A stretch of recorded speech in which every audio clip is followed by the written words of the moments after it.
The Role of Mythology in Modern Indian Society. Part 1. Epics on TV.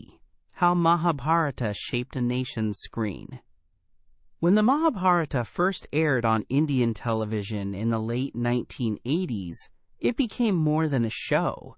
It became an event that brought families, communities, and even entire villages together.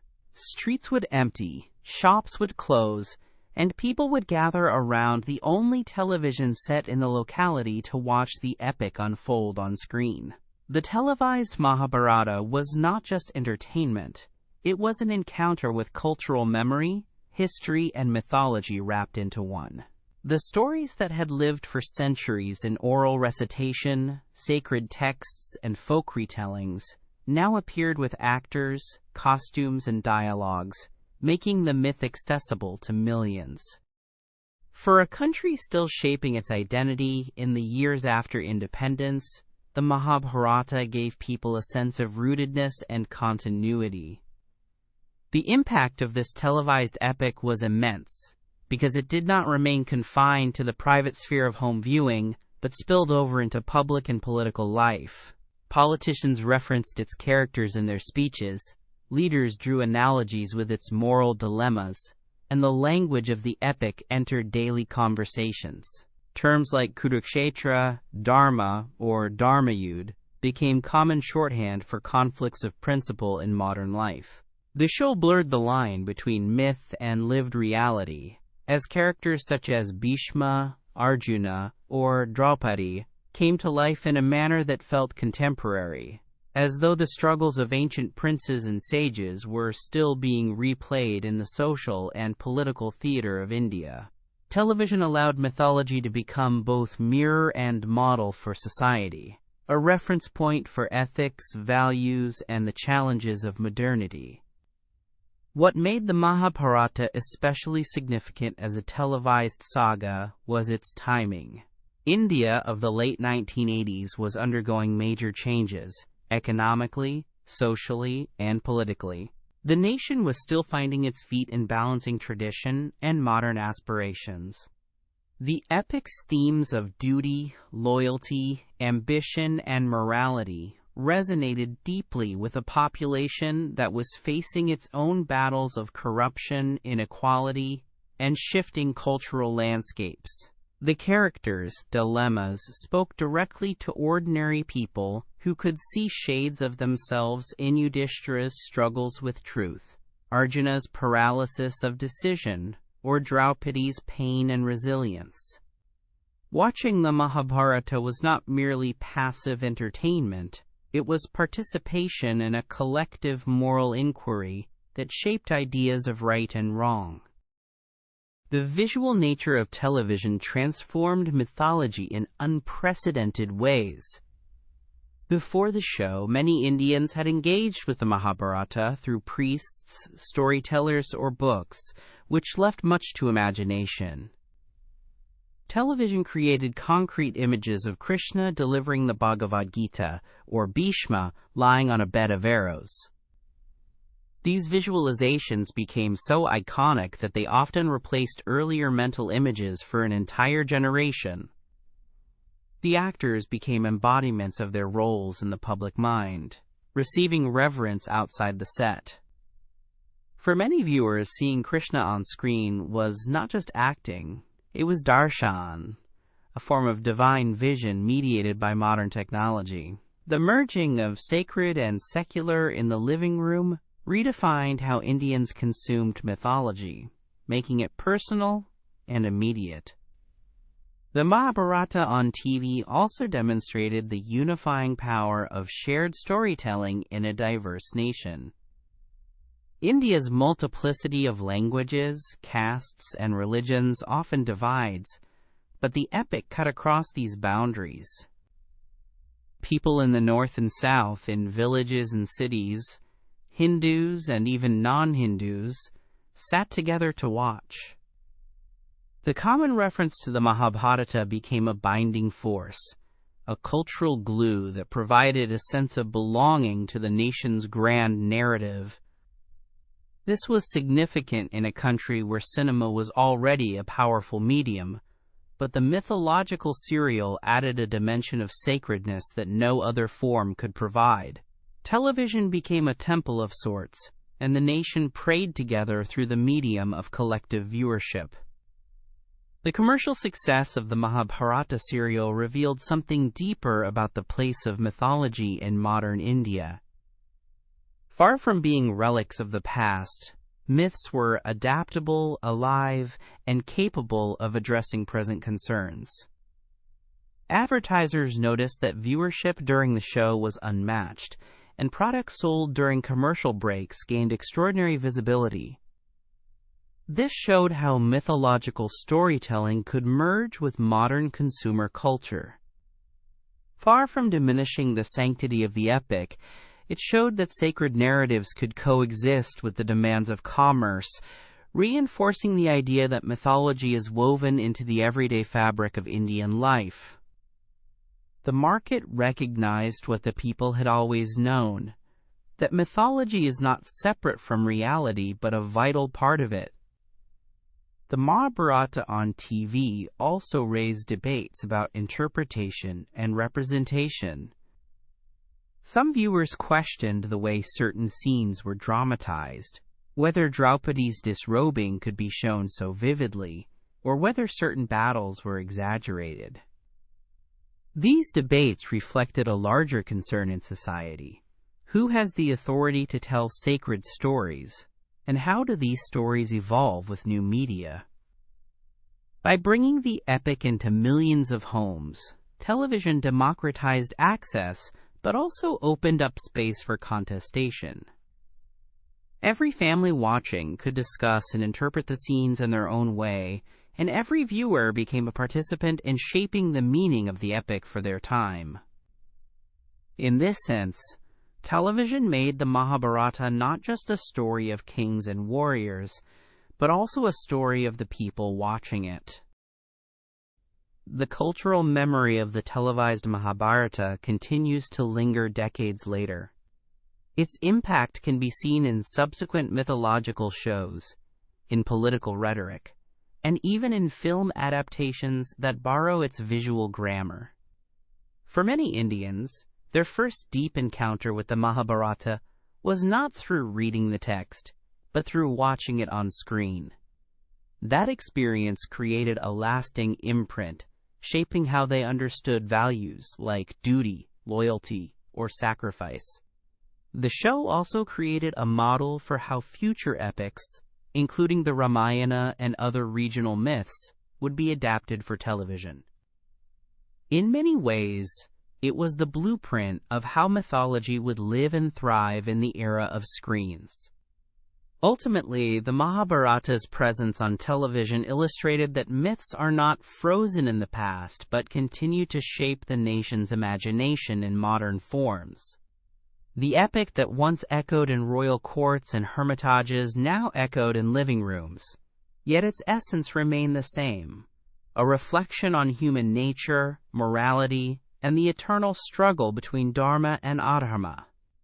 By stepping onto the screen, the Mahabharata reaffirmed the relevance of mythology for contemporary India, proving that even in a rapidly changing society, ancient stories still carry the power to unite, to guide, and to inspire.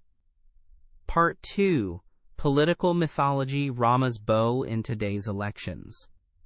In modern Indian society, mythology does not remain confined to temples, scriptures, or cultural festivals, but finds a strong presence in political life.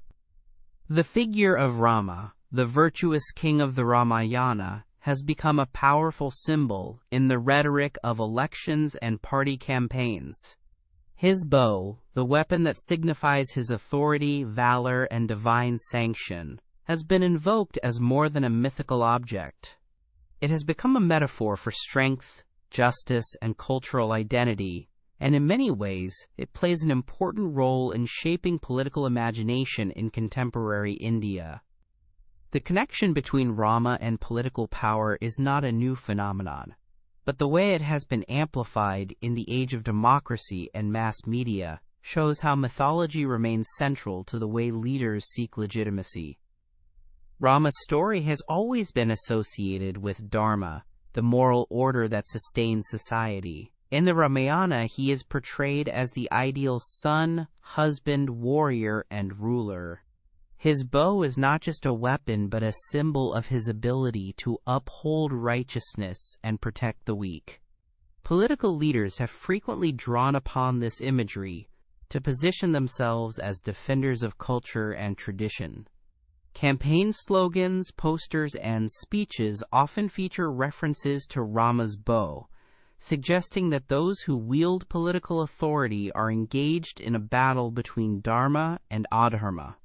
For many voters, this resonates deeply because mythology gives abstract politics a familiar moral framework.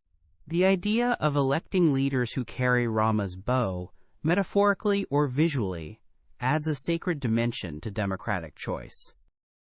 The use of Rama's mythology in elections is most visibly linked with the movement surrounding Ayodhya and the Ram Janmabhoomi. The narrative of reclaiming the birthplace of Rama and constructing a temple on that site became a central political issue that changed the course of Indian politics in the late 20th century.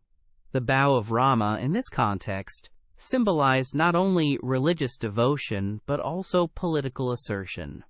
Political rallies that displayed images of Rama with his bow mobilized masses with emotional force, transforming myth into a rallying cry for identity and cultural sovereignty. The blending of religious symbols with electoral politics blurred the line between devotion and strategy, making mythology an active player in shaping the destiny of governments. One of the reasons mythology works so effectively in elections is its accessibility. Not every citizen engages with political manifestos, economic policies, or constitutional debates. But almost every household knows the story of Rama, his battles, and his triumphs. The bow becomes a shorthand that bypasses complexity and communicates strength, protection, and justice instantly. A poster showing a politician with Rama's bow or invoking Rama's name evokes trust and continuity with tradition. This symbolic language bridges the gap between myth and governance, allowing voters to see political choices not merely as administrative decisions, but as participation in a larger cosmic drama of good versus evil. The political deployment of Rama's bow also speaks to the power of spectacle in modern campaigning. Massive cutouts, processions with chariots, and speeches delivered against backdrops of Ramayana imagery are designed to stir collective memory. In these public performances, mythology is not something distant and sacred, but immediate and active. It is mobilized to inspire emotion, loyalty, and solidarity. The bow in particular captures the imagination because it connects strength with virtue, reminding people that authority must be grounded in righteousness. Politicians know the effectiveness of such symbols, and in many rallies, invoking Rama's weapon becomes more persuasive than abstract promises of development or reform. However, the intertwining of mythology with politics is not without debate. Critics argue that bringing Rama's bow into elections reduces mythology to a tool of manipulation, turning sacred symbols into instruments of power. They worry that it divides rather than unites, since mythology can be invoked in ways that exclude other communities or identities. For others, the use of myth in politics risks flattening its depth, turning a complex narrative into simplistic slogans. The Ramayana is not just about war, but also about exile, sacrifice, doubt, and compassion.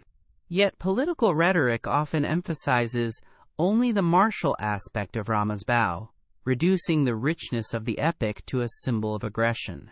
This selective appropriation reflects how mythology, though timeless, is reinterpreted to suit present agendas. At the same time, it would be inaccurate to see this political mythology as entirely cynical. For many ordinary people, the connection between Rama and leadership feels genuine. The qualities of Rama as an ideal king, one who sacrifices personal desires for the good of his people, remain aspirational for voters who long for just and ethical rulers. When a politician associates himself with Rama's bow, people may see it as a promise to protect them and to uphold dharma and governance. In this way, mythology continues to supply the moral vocabulary through which people imagine good leadership. Even in a modern democracy, where institutions and laws are central, the longing for a kingly protector shaped by myth remains alive. The endurance of Rama's imagery in politics also reveals the layered nature of Indian society, where tradition and modernity coexist rather than oppose each other. Elections, the most modern expression of collective choice, are infused with ancient symbols to make them resonate with cultural memory. A voting booth and a ballot paper may seem far removed from an epic battlefield, but for many voters, casting a vote becomes an act of choosing dharma over adharma, the just over the corrupt. The bow of Rama thus provides meaning and depth to democratic processes, rooting them in mythic continuity. This blending shows that mythology is not fossilized but evolves, offering metaphors that speak to new realities. The rise of digital media has further amplified the role of Rama's bow in politics. Memes, videos, and online campaigns use mythological imagery to reach younger voters who may not sit through traditional recitations of the Ramayana, but engage actively with social platforms. A digital poster of Rama drawing his bow, paired with a modern leader's face, circulates instantly across millions of screens. The symbolism retains its potency even when translated into pixels, proving that mythology adapts effortlessly to new mediums.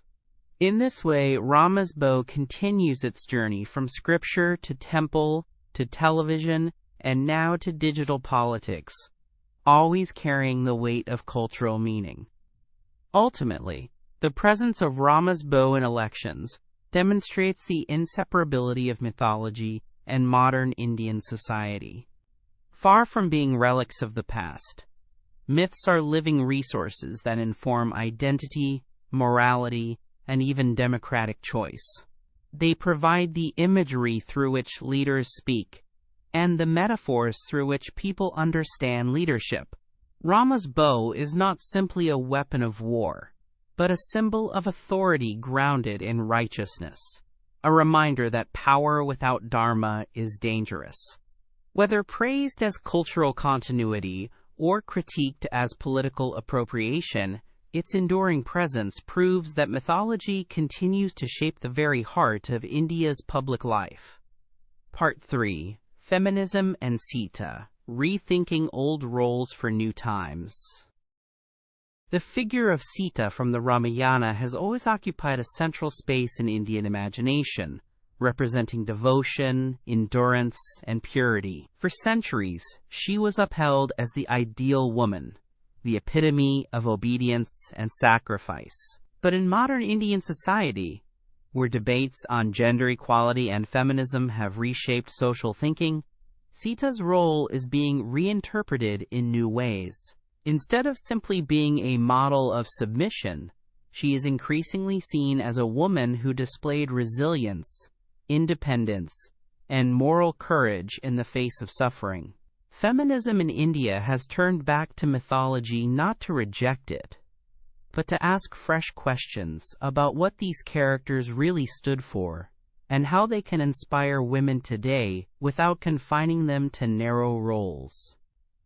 One of the strongest reasons Sita is central to feminist rethinking is that her story embodies the contradictions that many women still experience. She is both revered and wronged, both exalted as divine and abandoned as human. When Rama asks her to undergo a trial by fire to prove her purity, many readers see her as a victim of patriarchal demands. But others see in her calm acceptance a form of defiance, a way of showing the world that her truth cannot be tainted by suspicion. In modern discussions, Sita's ordeal has become a metaphor for the scrutiny women continue to face regarding their choices, sexuality, and honor. Feminist readings turn her suffering into a powerful lens for understanding how deeply rooted gender norms remain in society. The figure of Sita has also been reclaimed by writers, poets, and thinkers who highlight her strength rather than her passivity. In alternative tellings, she is portrayed not as a helpless wife, but as a woman who makes conscious decisions about her destiny. For instance, her choice to raise her children in the forest away from the palace can be seen as an act of independence rather than exile. She creates a space for herself where she is free from courtly politics, shaping her sons into future leaders on her own terms.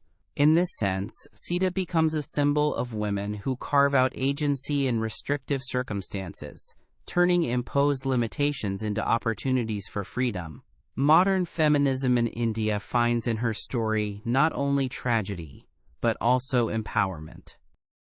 Sita's relationship with Rama is often revisited to question the traditional model of marriage and duty. While older interpretations celebrated her unquestioning loyalty, newer readings point out the imbalance in her treatment. Feminists ask whether devotion should mean silence, and whether sacrifice should always fall on the woman's shoulders. In these debates, Sita represents the countless women who are expected to endure for the sake of family honor or societal pressure. At the same time, by re-examining her life, feminists argue that loyalty does not mean weakness and that endurance can coexist with dignity. Her refusal to return to Rama after years of abandonment, when she chooses instead to call upon the earth to take her back, is seen as an act of final resistance, a refusal to compromise her self-respect. This moment resonates strongly in modern times as a declaration that women need not always reconcile at the cost of their own dignity. Literature and art have played a major role in reshaping Sita's image for feminist discourse. Poets like Volga in her collection The Liberation of Sita reimagine her as a woman who learns from encounters with other female figures of the epic and ultimately discovers her own autonomy. In theater and novels, Sita's voice is amplified, allowing her to speak her mind rather than remain silent. These reinterpretations reflect a broader cultural trend where mythology is not discarded, but reinterpreted to serve present concerns. For feminists, retelling Sita's story is not about erasing tradition, but about finding within it the seeds of transformation. Myth becomes a dialogue between past and present, where figures like Sita can be allies in the struggle for gender justice. In modern Indian society, the symbolism of Sita also intersects with real issues faced by women. Her trials mirror contemporary struggles such as gender-based violence, expectations of chastity, and the burden of maintaining family honor. Women who resist such pressures often find inspiration in Sita's resilience.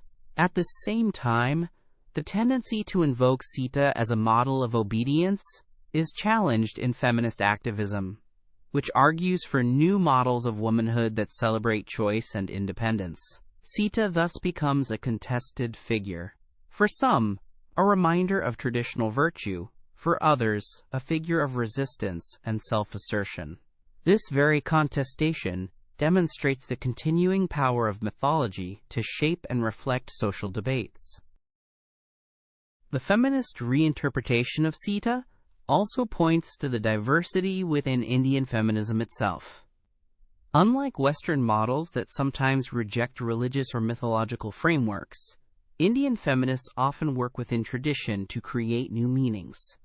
They recognize that for millions of women, figures like Sita are deeply familiar and culturally significant. By offering new perspectives on her life, they show that mythology can be a source of empowerment rather than restriction. This approach allows feminism to engage with society in a way that feels authentic and rooted, rather than imposed from outside. Sita becomes not a relic of patriarchy, but a participant in the ongoing negotiation between gender roles and modern aspirations. Popular culture has also taken part in rethinking Sita. Television serials, films, and even advertisements have portrayed her in new lights, sometimes emphasizing her suffering, sometimes her strength. Audiences, especially women, respond differently depending on how she is framed. In some versions, she is an object of pity, while in others, she is celebrated for her refusal to bow to injustice. The fact that her image remains so malleable shows that mythology is alive, constantly being reshaped by social values. Feminist critiques encourage storytellers to explore these alternative dimensions, ensuring that Sita is no longer just the silent shadow of Rama, but a voice in her own right. The reinterpretation of Sita also affects how society understands femininity itself. No longer seen only as passive or submissive, femininity is redefined to include strength, resilience, and the power of choice. Sita embodies these qualities when her actions are viewed not as forced, but as deliberate. By reclaiming her story, feminists argue that women's roles in mythology, and by extension in society, have always been more complex than tradition allowed. This reshaping of Sita's image helps challenge stereotypes about Indian women as inherently submissive, showing instead that endurance and resistance are two sides of the same coin. Ultimately, the feminist engagement with Sita demonstrates how mythology continues to play a vital role in shaping modern Indian society. Rather than being trapped in a patriarchal past, Sita's story offers material for new interpretations that empower women.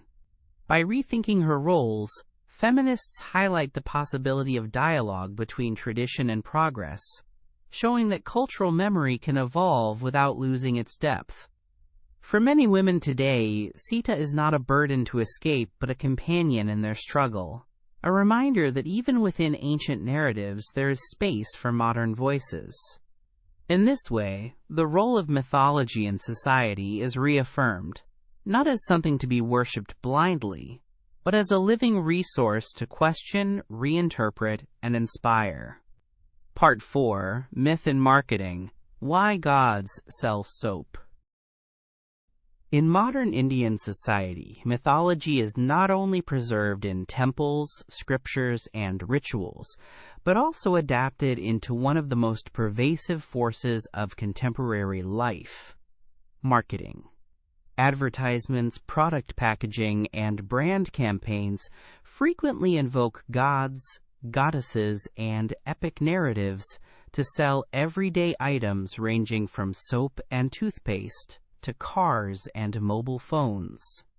The blending of myth and commerce reflects how deeply ingrained religious and cultural symbols are in the Indian imagination. A bar of soap with Lakshmi embossed on its wrapper, or a television advertisement showing Hanuman's strength, does more than market a product. It establishes trust, familiarity, and emotional connection. In a country where faith is intertwined with daily living, mythology becomes not just a cultural reference, but a commercial strategy. The use of gods in advertising is rooted in the belief that divine association confers legitimacy and purity. When a brand features Ganesha, the remover of obstacles, it signals that the product carries auspicious qualities, inviting consumers to feel that their purchase is blessed. This is particularly evident in categories such as soaps, detergents, and personal care items, where purity and cleanliness are central themes.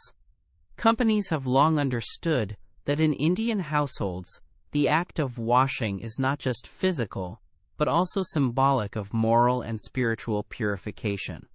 By aligning their products with mythological figures, advertisers tap into cultural associations that extend far beyond the practical function of the product itself. In this sense, gods truly do sell soap because they embody values that resonate with buyers. One of the most famous examples is the use of the cow in marketing soap and toiletries. The cow, sacred in Hindu mythology as the provider of nourishment and abundance, has appeared repeatedly on labels of soaps and cosmetics. Brands emphasize that their products use cow milk or cow-derived ingredients, suggesting a link to purity and sanctity. While the cow itself is not a god, its mythological status as Kamadhenu, the wish-fulfilling cow, makes it a symbol of prosperity and well-being. When consumers see such imagery, they are not just evaluating chemical formulas, but participating in a larger cultural narrative that equates consumption with devotion and care. The mythological link transforms an ordinary purchase into an act imbued with meaning. The epic heroes also play their role in shaping marketing imagery. Hanuman, revered for his strength and loyalty, is a common figure in campaigns for energy drinks, fitness supplements, and even telecommunications. His leap across the ocean in the Ramayana becomes a metaphor for power and reliability, qualities that brands are eager to project. Similarly, Krishna's playful charm is used to market chocolates, dairy products, and even clothing lines, appealing to consumers who see him as a symbol of joy and mischief. These adaptations reveal how mythology offers a reservoir of archetypes that advertisers can draw upon, tailoring divine qualities to match the aspirations attached to modern commodities.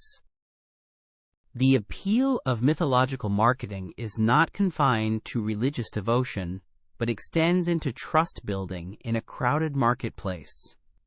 In a country with vast rural and semi-urban populations where literacy levels vary, the image of a god on packaging becomes a guarantee of authenticity. Consumers who may not read English or Hindi fluently recognize Lakshmi's image as a promise of prosperity, or Ganesha's form as a marker of good fortune.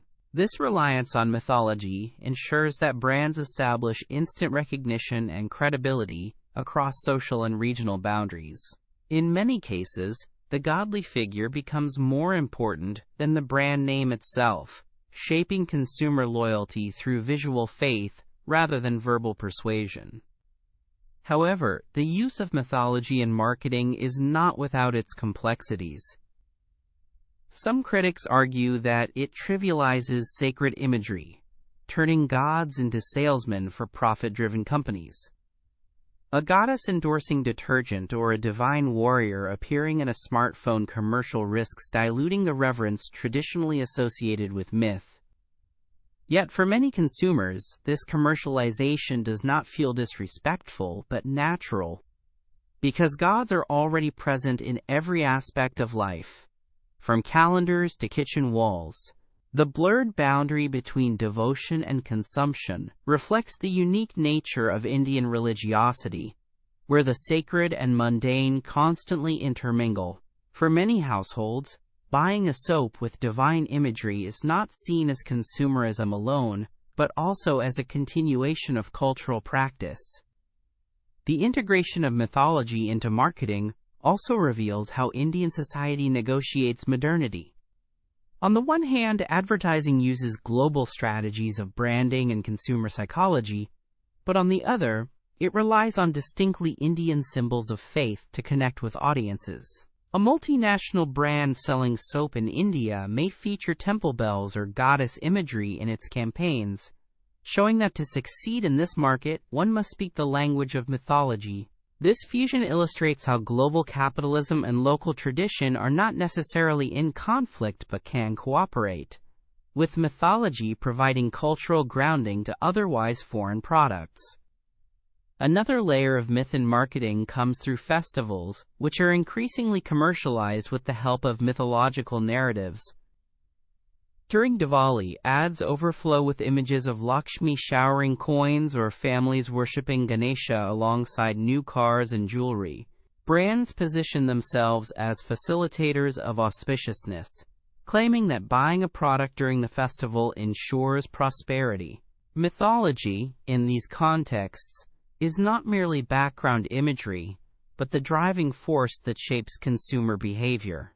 Festivals become not only religious events, but also peak shopping seasons, where mythological associations stimulate economic activity on a massive scale.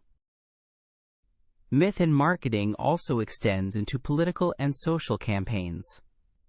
Government initiatives often invoke figures like Bharat Mata, the mother goddess of the nation, or compare developmental projects to the great endeavors of the epics. In these cases, mythology lends not only emotional weight, but also a sense of legitimacy, connecting modern policies with timeless values. Even public health campaigns sometimes rely on mythological figures to drive messages, such as depicting Yama, the god of death, warning against reckless driving. These examples show that mythological marketing goes beyond commerce, influencing how society internalizes messages of governance, responsibility, and citizenship.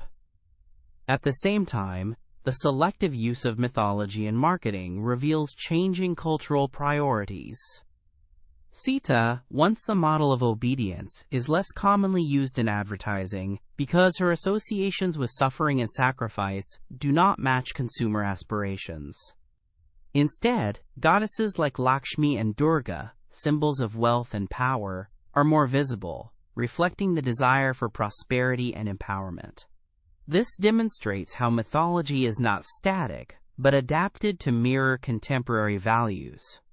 By choosing which gods to feature, marketers participate in shaping which aspects of tradition are highlighted in the collective imagination. Ultimately, the phenomenon of gods selling soap illustrates how mythology remains inseparable from the fabric of modern Indian society. Rather than fading in the face of modern consumerism, mythological imagery thrives by adapting to new roles in advertising and branding. For companies, gods provide ready-made symbols of trust, purity, and strength. For consumers, they transform mundane purchases into acts of cultural participation. This intersection of devotion and commerce may provoke debate, but it also affirms that mythology in India is not merely about the past. It continues to guide, inspire, and even sell in the most ordinary corners of everyday life. Part 5. Education and Epics. Teaching Values Through Stories. In modern Indian society, education is not simply about acquiring technical skills or preparing for employment, but also about shaping character and values. From the gurukuls of ancient India to today's classrooms, stories from mythology have served as tools for moral education, instilling ideas of right and wrong, courage and compassion, duty and responsibility. The Ramayana, Mahabharata, and other epics are not only literary treasures but also moral compasses, used by teachers, parents, and cultural institutions to guide young minds. Even in an age dominated by science and technology, mythology remains a vital resource in education, offering ethical lessons in forms that are both memorable and relatable. Stories have a way of sinking into the imagination, and in India, myths continue to play the role of teachers alongside textbooks. The Ramayana remains one of the most frequently cited texts in educational contexts. Rama's commitment to truth, loyalty to his father, and devotion to Dharma are often held up as ideals for students. By narrating his willingness to renounce the throne for the sake of his father's promise, educators convey the importance of integrity and respect for elders. Similarly, Sita's endurance in hardship and Hanuman's devotion to his Lord become examples of loyalty and selfless service. These stories are not presented as abstract philosophies, but as vivid tales with characters whose struggles echo real human dilemmas. Children absorb these values, not through lectures, but through identification with heroes and heroines who embody virtues worth emulating. The Mahabharata, with its complexity and moral ambiguity, provides even deeper material for ethical reflection in education. Unlike the straightforward moral clarity of some tales, the The Mahabharata confronts students with dilemmas that require thought and discussion. Yudhishthira's gambling weakness, Arjuna's hesitation on the battlefield, and Draupadi's humiliation challenge readers to think critically about justice, weakness, and resilience. The Bhagavad Gita, part of the epic, is taught not only as a religious scripture, but also as a philosophical text that addresses the challenges of duty, choice, and inner strength. In classrooms and youth camps, verses from the Gita are used to encourage focus, discipline, and equanimity. By studying these episodes, students learn that life is rarely black and white, and that moral decision-making requires wisdom rather than blind obedience. Beyond the great epics, countless smaller mythological tales, such as those from the Panchatantra or Jataka stories, have long been used as teaching material.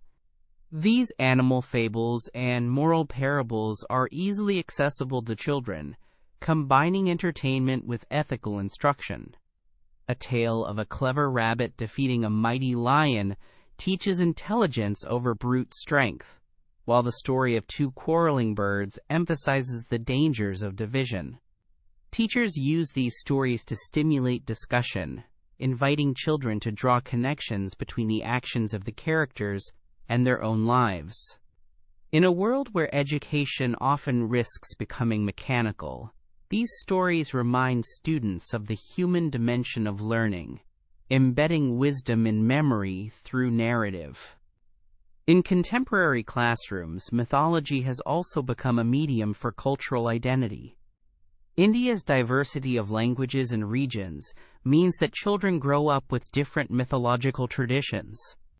By learning stories from the epics, they encounter a shared cultural heritage that unites them beyond linguistic and regional divides. A child in Tamil Nadu and another in Punjab may not share the same mother tongue, but both will recognize Rama's exile or Krishna's mischief. This shared narrative foundation creates cultural cohesion, helping students see themselves as part of a larger civilizational story. In this way, mythology functions not only as moral education but also as cultural education, providing continuity in a rapidly globalizing world. The role of mythology in education is not without adaptation. Feminist perspectives, for example, encourage educators to revisit how figures like Sita, Draupadi, or Savitri are presented. Instead of emphasizing passive obedience, teachers highlight their resilience, intelligence, and strength. In this way, mythology becomes a flexible tool, open to reinterpretation in light of modern values, such as gender equality and inclusivity. Similarly, Dalit and tribal retellings of epics offer alternative viewpoints, ensuring that education does not present a single, unquestioned narrative, but fosters critical thinking about power, justice, and society. Mythology in education thus evolves with the times, keeping its relevance alive. Modern technology has expanded how epics are taught. Animated films, illustrated comics like Amar Chitrakatha, and digital apps present mythology in engaging formats for children. In many schools, multimedia presentations bring characters to life in ways that captivate attention more than traditional recitation. Yet, despite these changes in medium, the purpose remains the same: to use story as a vehicle for value education. Teachers find that children remember lessons far more vividly when tied to the exploits of Hanuman or the cleverness of Krishna than when presented as abstract moral rules. This blend of tradition and technology ensures that mythology continues to play an active role in education in the 21st century. At the same time, the inclusion of mythology in education raises questions of balance. Critics argue that overemphasis on religious or mythological material can blur the line between education and indoctrination, particularly in a secular and pluralistic society. Schools must navigate the challenge of drawing from mythology as a cultural and ethical resource without excluding students of other faiths. Some institutions address this by including stories from multiple traditions: Hindu, Buddhist, Jain, Sikh, and even global mythologies, so that students see mythology as a universal human phenomenon rather than a sectarian tool. This inclusive approach ensures that the values taught are shared and accessible to all, while still recognizing the centrality of Indian epics to cultural education.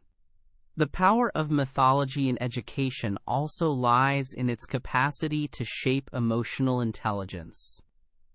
Through stories, students learn empathy by identifying with the struggles of characters. When they hear of Karna's pain at being abandoned or Ekalavya's sacrifice of his thumb, they begin to understand concepts of injustice, loyalty, and humility. These lessons shape not only intellectual understanding, but also emotional sensitivity, preparing young people for the complexities of human relationships. Education that draws upon mythology, therefore, goes beyond exams and grades, cultivating well-rounded individuals capable of compassion and reflection. In competitive modern life, where education is often driven by exams and career preparation, mythology offers a counterbalance. It reminds students and teachers alike that learning is also about character, meaning, and wisdom. Parents often narrate stories from epics not because they expect children to quote them in exams, but because they want their children to inherit moral clarity and cultural roots. These stories become part of bedtime conversations, school assemblies, and festival celebrations, weaving values into the fabric of daily life. By grounding education in mythology, society ensures that knowledge is not divorced from ethics, and that progress is tempered with wisdom. Ultimately, mythology's role in education reveals its enduring relevance in modern Indian society. Despite advances in science, technology, and globalization, the epics remain foundational to how values are transmitted. They provide not only entertainment, but also ethical guidance, shaping young people's sense of duty, compassion, and resilience. Whether through the Ramayana's lessons in loyalty, the Mahabharata's dilemmas of morality, or the Panchatantra's clever parables, myths continue to teach in ways no textbook alone can achieve. In classrooms, in homes, and in cultural programs, mythology ensures that education in India is not just about producing skilled professionals, but about nurturing human beings who can live with wisdom and integrity. In this way, the ancient stories continue to serve as living classrooms for a modern nation. Part 6. The Rise of Graphic Novels. Mahabharata meets Marvel. In the last 2 decades, modern Indian society has witnessed a striking resurgence of mythology through the medium of graphic novels. While oral traditions, television serials, and films once carried the stories of the Ramayana and Mahabharata into homes, today's younger audiences often encounter these same epics through illustrated narratives that combine traditional myth with the visual dynamism of superhero comics. The rise of graphic novels such as Amar Chitra Katha, Ramayana 3392 AD, and the Sadhu reflects a growing trend of blending mythology with the global language of pop culture, particularly influenced by Western franchises like Marvel and DC.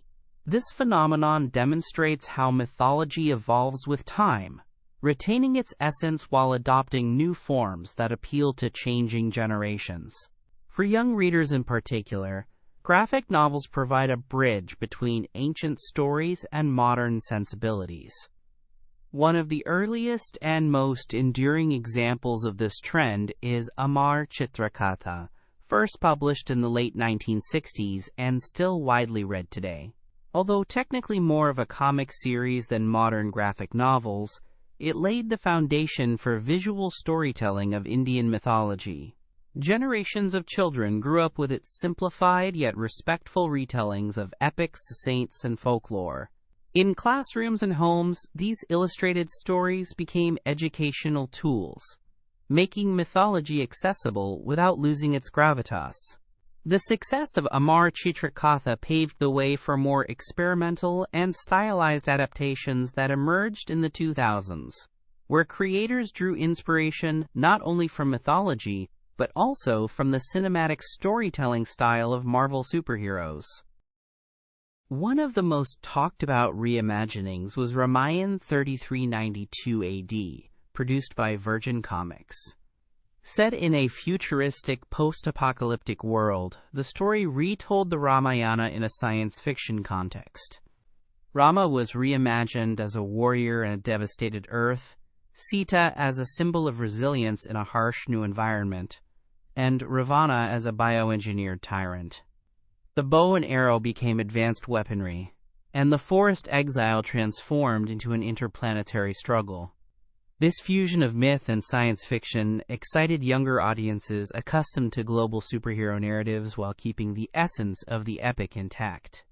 For many readers, this was their first serious engagement with the Ramayana, not through chanting or televised epics, but through sleek illustrations and cinematic pacing reminiscent of Marvel Comics. The Mahabharata, with its complex web of characters and conflicts, has also been a fertile ground for graphic adaptations. Creators recognize that its scale, with superhuman warriors, epic battles, and moral dilemmas, naturally lends itself to the comic book format. Graphic retellings often emphasize the superhero-like qualities of characters, such as Bhima, with his immense strength, or Arjuna, with his unparalleled archery. Krishna is frequently drawn with an aura of mysticism akin to sorcerers in fantasy sagas, while Draupadi is portrayed with a fiery dignity that appeals to modern readers seeking strong female leads.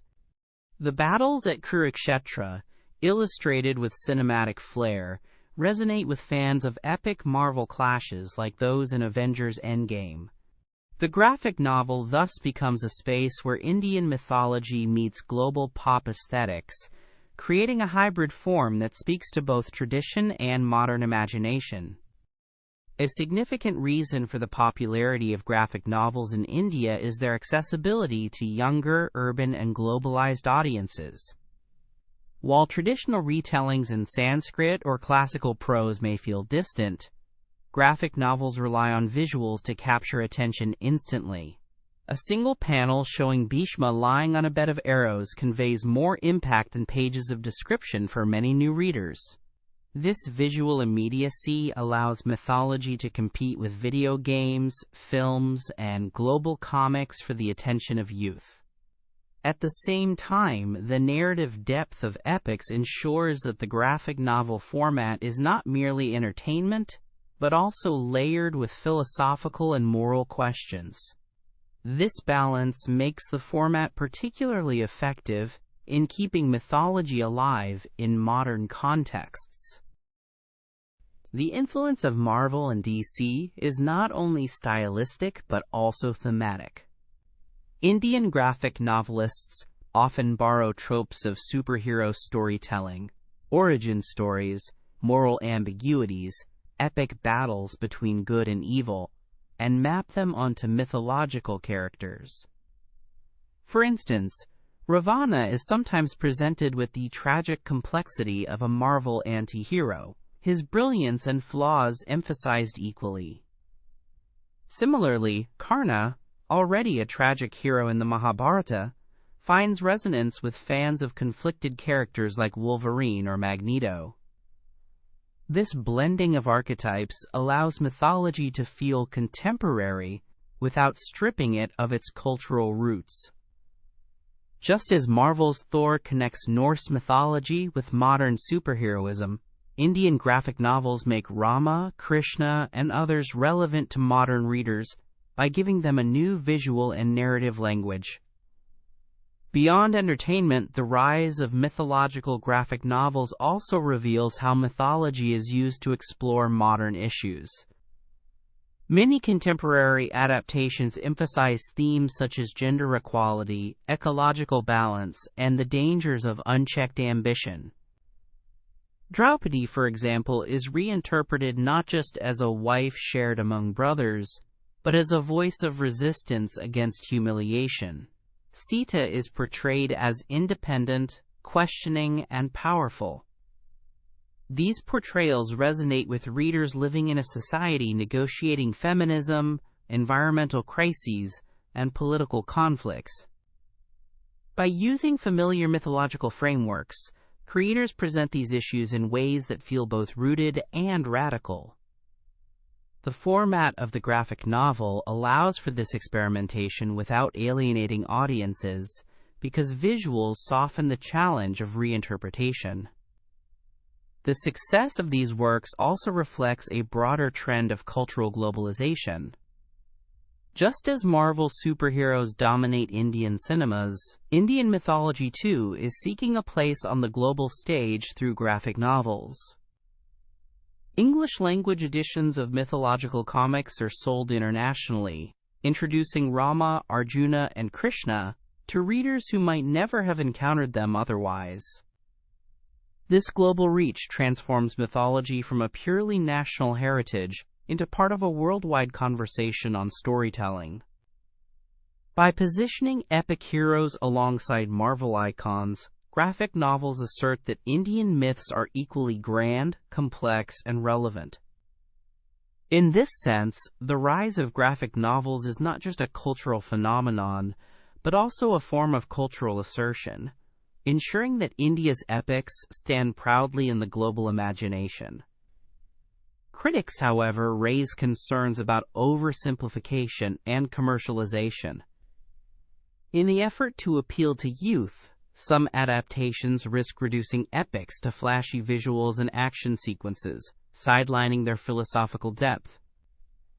A Kurukshetra battle drawn like a Marvel war scene may thrill readers, but may not capture the profound ethical questions that the Mahabharata raises.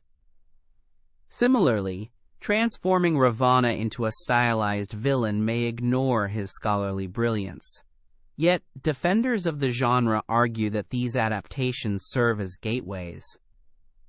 Readers who first encounter the Mahabharata through a graphic novel may later explore fuller versions, having already been drawn into the story. In this way, graphic novels function as introductions rather than replacements, ensuring mythology remains relevant in an era of short attention spans. Another dimension of this phenomenon is the role of independent artists and publishers. Many young creators are experimenting with self-published comics, reimagining myths with unique artistic styles. Some combine manga influences with Indian themes, while others draw upon indigenous art forms like Madhubani or Warli in graphic formats. These hybrid creations show that mythology does not belong only to corporations or mainstream publishers, but continues to inspire grassroots artistic innovation. By blending the local and the global, these works expand the horizons of what mythology in graphic form can achieve. Ultimately, the rise of graphic novels in India reflects the adaptability of mythology. Epics like the Mahabharata and Ramayana were never static texts but living traditions, retold in countless forms over centuries: oral, theatrical, cinematic, and now visual narrative hybrids inspired by Marvel. The graphic novel format is simply the newest chapter in this long history of retelling.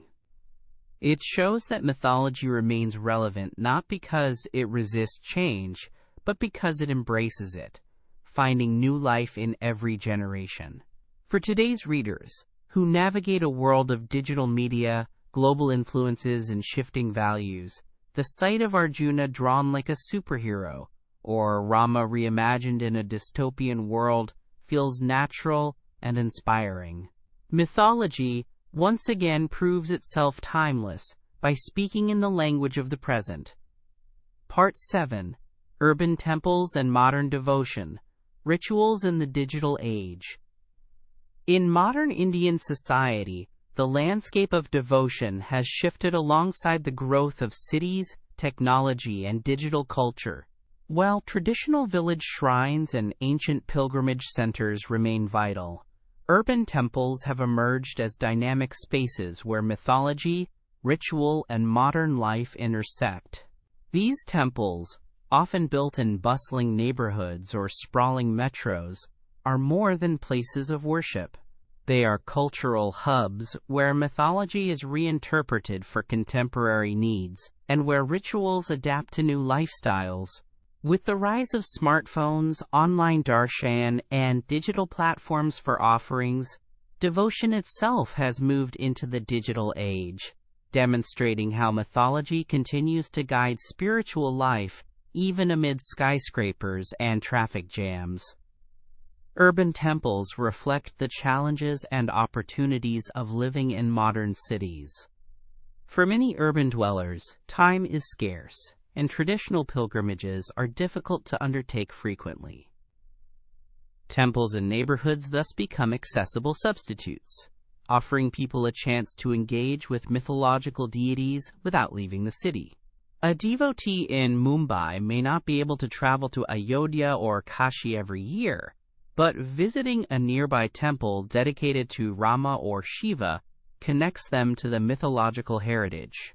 These spaces replicate the sanctity of larger centers, often hosting elaborate festivals, recitations of the Ramayana or Bhagavata Purana, and communal rituals that bring mythology into the everyday lives of city residents. In this way, urban temples function as anchors of mythological continuity amidst modern chaos. The architecture and iconography of these temples often reveal how mythology adapts to urban settings. Many new temples in cities feature designs inspired by epic tales, with murals of Krishna lifting Govardhana or Arjuna receiving the Gita from Krishna.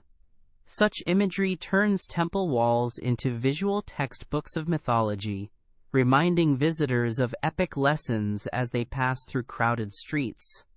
Some urban temples even combine multiple deities under one roof, reflecting both the diversity of city populations and the need for inclusivity. A single temple may house shrines to Shiva, Durga, and Hanuman, allowing devotees to engage with different mythological figures in one visit. This eclecticism reflects the pluralism of modern Indian cities, where mythology is not compartmentalized, but celebrated in multiplicity. The rituals of devotion have also transformed in urban contexts. Where earlier devotees might spend hours in elaborate puja, city lifestyles have encouraged shorter, more concise forms of worship. Quick darshan, brief arti attendance, and symbolic offerings have become common. Yet, these rituals retain their mythological foundation. Lighting a lamp before Lakshmi still signifies invoking prosperity, and breaking a coconut before Ganesha continues to represent removing obstacles. Urban temples adjust schedules to accommodate working professionals, offering early morning and late evening slots so that devotees can participate before office hours or after returning from work. Mythological devotion thus finds ways to remain alive without clashing with the pace of modern life. Technology has revolutionized the relationship between mythology and devotion.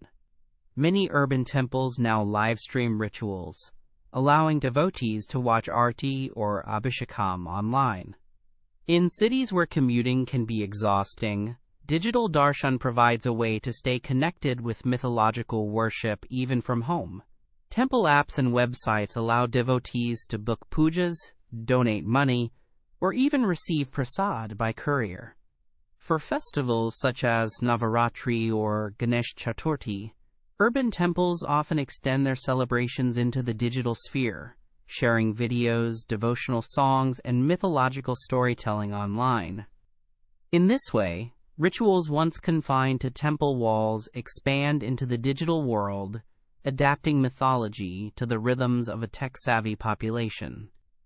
Urban devotion has also embraced social media as a space for mythological engagement.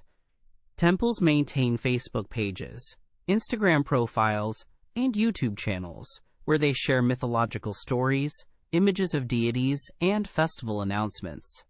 For younger generations, who may not attend temple daily, these platforms become the primary medium through which they interact with mythology. A short video explaining Krishna's childhood pranks or a live-streamed Durga Puja connects them to tradition while fitting seamlessly into their digital routines. This blending of mythology with social media culture demonstrates the flexibility of devotion in the digital age. What was once transmitted orally or through scripture is now circulated in reels, posts, and tweets. Urban temples also highlight how mythology intersects with modern concerns. Many temples in cities organize blood donation drives, environmental campaigns, or community kitchens, framing these activities as forms of devotion grounded in mythological duty. Krishna's teaching of selfless action, or Shiva's role as protector of creation, is invoked to inspire service. In this way, mythology is not limited to ritual, but extended into civic responsibility, showing that devotion in modern cities can combine traditional worship with practical service. This adaptation ensures that mythology remains relevant not only as a spiritual guide, but also as a framework for addressing urban challenges. Festivals in urban temples reveal the full vibrancy of mythology in modern life. Ganesh Chaturthi in Mumbai, Durga Puja in Kolkata, and Krishna Janmashtami in Delhi transform neighborhoods into mythological theaters. Streets are decorated with tableaux from the Ramayana or Mahabharata, and temporary shrines recreate scenes of myth. These festivals bring together thousands, cutting across class and background, creating a collective sense of belonging through shared mythological celebration. The rituals may be performed amidst neon lights and loudspeakers, but the essence remains the same: devotion rooted in epic tales. Even the grandeur of these festivals reflects mythology's adaptability, as ancient stories continue to inspire new forms of collective expression in the heart of modern cities. Yet, the rise of urban temples and digital devotion raises questions about authenticity and depth. Critics argue that quick darshans and online rituals risk reducing devotion to convenience, stripping mythology of its contemplative richness. Watching an arti on a smartphone cannot replicate the sensory immersion of being in a temple, with its bells, incense, and communal energy. Similarly, ordering prasad online may feel transactional compared to offering it personally at the deity's feet. However, defenders of digital devotion argue that these practices expand accessibility, allowing even those far from temples, whether due to distance, disability, or work schedules, to participate in mythological worship. For many, technology supplements rather than replaces traditional ritual, ensuring mythology continues to guide life in ways that suit contemporary needs. Urban temples also reflect the shifting roles of gender in devotion. Women, once primarily associated with domestic rituals, now actively lead temple committees, organize cultural programs, and participate in public celebrations. Mythological goddesses like Durga and Lakshmi are invoked not just as symbols of household prosperity, but as embodiments of empowerment. Urban spaces allow for new expressions of female devotion, where mythology serves as both inspiration and legitimacy for women's leadership in religious life. This demonstrates how mythology continues to evolve with social change, providing resources for reimagining roles in the context of modern urban devotion. Ultimately, the rise of urban temples and the adaptation of rituals in the digital age show that mythology is not a relic of the past, but a living force in modern Indian society. The stories of Rama, Krishna, Shiva, and Durga continue to shape devotion, even as the forms of worship change. Temples in cities stand as reminders that, amidst globalization, technological shifts, and fast-paced lifestyles, mythology still anchors spiritual life. By embracing urban realities and digital platforms, devotion ensures that mythology remains accessible, relevant, and vibrant. In the heart of the modern city, where skyscrapers rise and digital screens glow, the sound of temple bells and the echo of mythological chants prove that ancient stories continue to guide the rhythm of life.